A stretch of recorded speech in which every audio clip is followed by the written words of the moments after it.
जैसे वो air defence. बड़ी खबर एक इस वक्त आ रही है जहां अमेरिका के उपराष्ट्रपति का बयान सामने आया है। जेडी वैंस ने कहा है कि हम युद्ध के बीच में शामिल नहीं होंगे, ये मूल रूप से हमारा काम नहीं है। अमेरिका के उपराष्ट्रपति जेडी वैंस का ये बयान जो है वो सामने आया है और उन्होंने स्पष्ट कर दिया है कि हम युद्ध के बीच में शामिल नहीं होंगे। उमाशंकर हमारे साथ तमाम जानकारी के साथ लगातार जुड़े हुए हैं। उमाशंकर,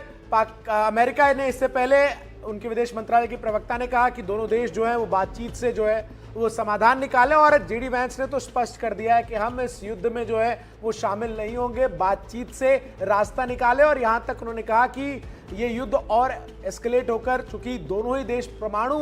तौर पर सक्षम हैं, तो ये उस तरफ ना बढ़े, ये भी सुनिश्चित करें।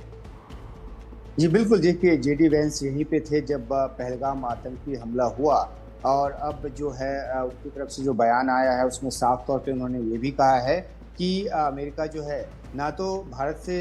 जो हथियार रखने को कह सकता है, यानी भारत से युद्ध न करने की बात जो है अमेरिका नहीं कह सकता, और ना ही पाकिस्तान से वो हथियार रखने को कह सकता है। इसका मतलब ये हुआ कि वो ये बताने की कोशिश कर रहे हैं कि अगर दोनों देशों को आपस में लड़ना होगा तो लड़ाई तो होगी, लेकिन साफ तौर पे एक बात जो वो कहते नजर आ रहे हैं वो ये कि डिप्लोमेटिक चैनल के जरिए वो लगातार ये कोशिश करते रहेंगे, अमेरिका ये कोशिश करता रहेगा कि दोनों देश जो हैं वो बातचीत की टेबल पर बैठें और उसके बाद समाधान निकालें। वैसे ही जो नसीहत है वो दशकों पुरानी है, क्योंकि दुनिया के तमाम देश ये कहते तो ज़रूर हैं कि बातचीत के जरिए समाधान निकाला जाना चाहिए, लेकिन पाकिस्तान अव्वल जब बातचीत की टेबल पर भी आता है तो ये मानने को तैयार नहीं होता कि आतंकवाद जो है उसकी वो पनाहगाह है, और ख़ासतौर पे भारत विरोधी जो आतंकवाद है उसको वो खाद पानी बीज जो है